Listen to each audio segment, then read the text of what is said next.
Welcome back. We're still talking the same issue. We're still talking about the fact that Nigeria would likely borrow to finance another budget deficit of 11.3 trillion in 2023. And joining us now to give perspective is Mr. Ugonna Ukuku. Welcome to the studio. I hope I got your last name right. Ukuku, yes. Okay, right. all right. Thank you so much for having me. Yeah. Well, I believe you've been following the discussions, and so let's start with your own perspectives. Obviously, we cannot move ahead, or I would say go ahead in this trajectory where we are heading. A budget deficit of 11 trillion naira, we shouldn't be talking about that, right? So what can we do to balance off? Now, first things first, let me start from, where, I heard Prof saying something like the citizens have to lead. And I'll definitely disagree with him when it comes to that, because I mean, in the entire structure of every society, what you have is you have a set of rules. Those who man the rules, those are the leaders. Then you have what I call the critical mass of your citizenry. Now you pick the rules. The leaders make the rules, and then you pick the leaders from the people. Now, until you have an established leadership structure, you can't have rules, and then who's going to implement the rules? So if you say the citizenry, that will be chaotic. It's actually the established leadership that gives the lead, because when you give the lead, that's when the citizenry will follow. So I understand he is talking about the role of citizens in mounting the pressure, for the leaders so that's to do the right It comes back to chaos. It comes back to chaos. In this, I call that chaos, because if there are established rules, because whether we like it or not, the rules are established. That means you submitted your will to the leaders as a person. So how do you mount the pressure? You can't change the Constitution of the Federal Republic of Nigeria. Leaders can change the Constitution. If you say mount pressure on the people, I mean, that will lead us nowhere, whether you like it or not, because at the end of the day, we'll all be on the street, and at the end of the day, it becomes chaotic. So let's go back to the issue of the way forward.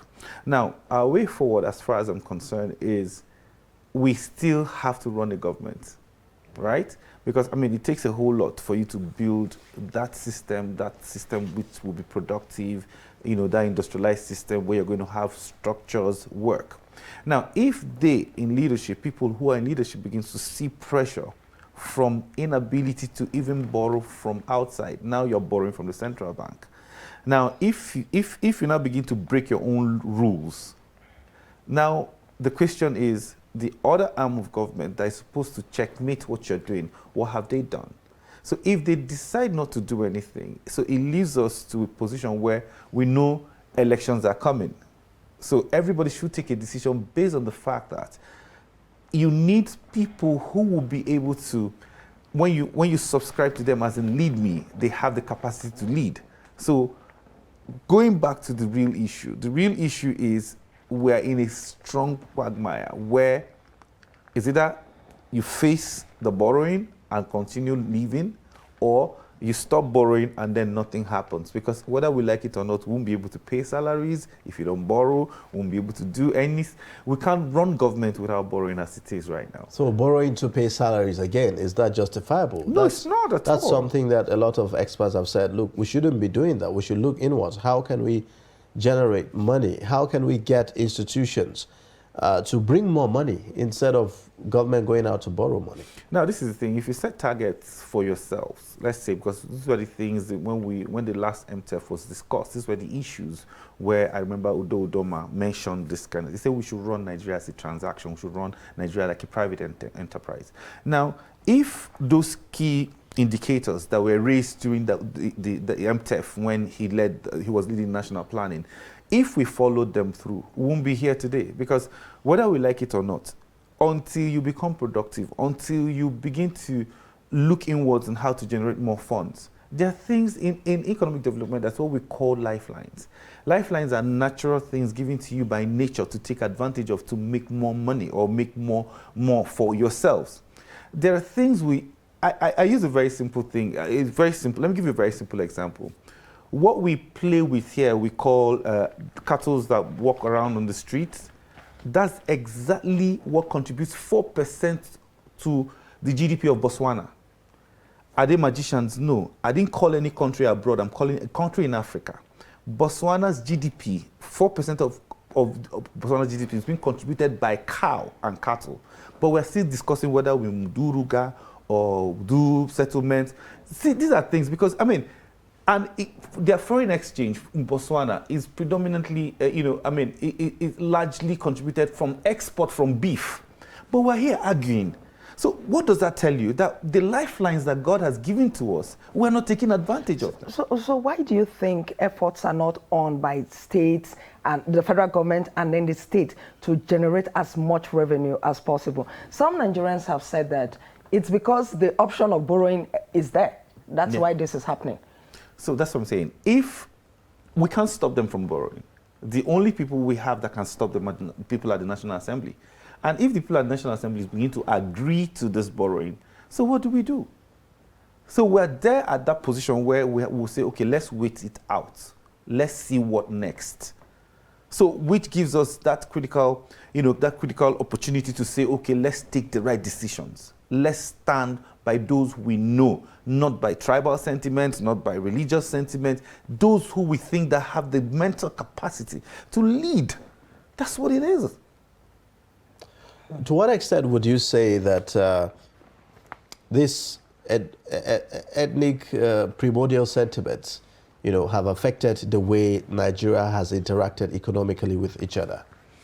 It's such a shame because, like I said earlier, so until you have a critical mass of an informed citizenry, it becomes difficult for you to get those people to work. Now, I am not saying that these things have not happened before. These are not new. There's nothing new under the sun.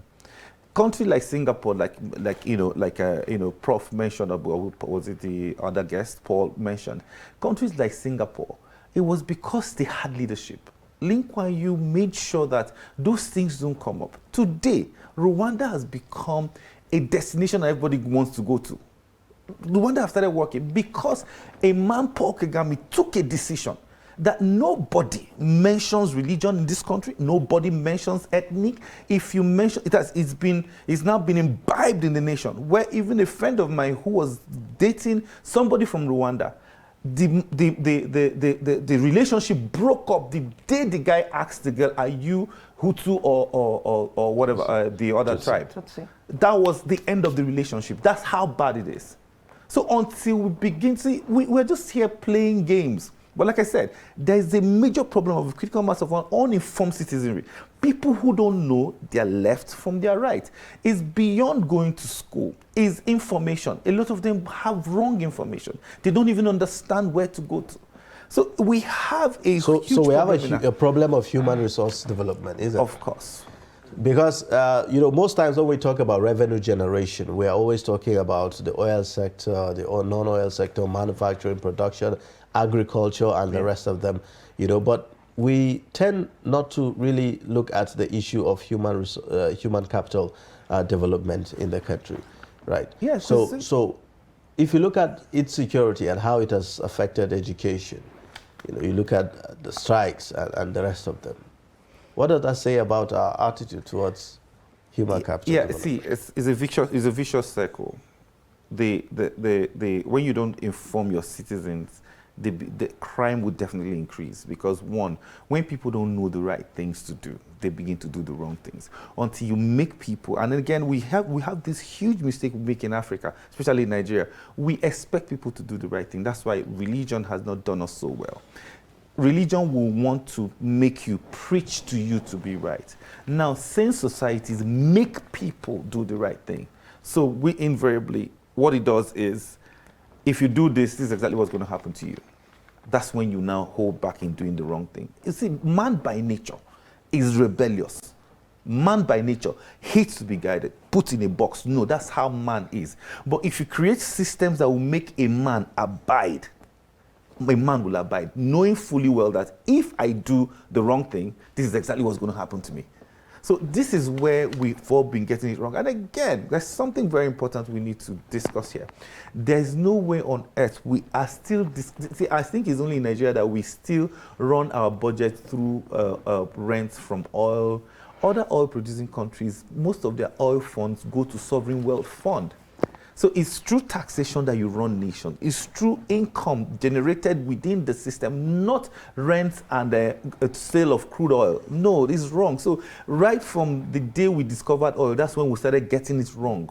So we need to have a tax system. We need to be able to get our people. See, until someone said, you see, until everybody begins to pay taxes, our stakeholding in the nation will be minimal. If that beggar on the street is made to pay tax, the day you come to give him 5,000 to vote, he will not vote. All right. Well, thank you so much. It's a place for us to end the discussion. Very salient point there.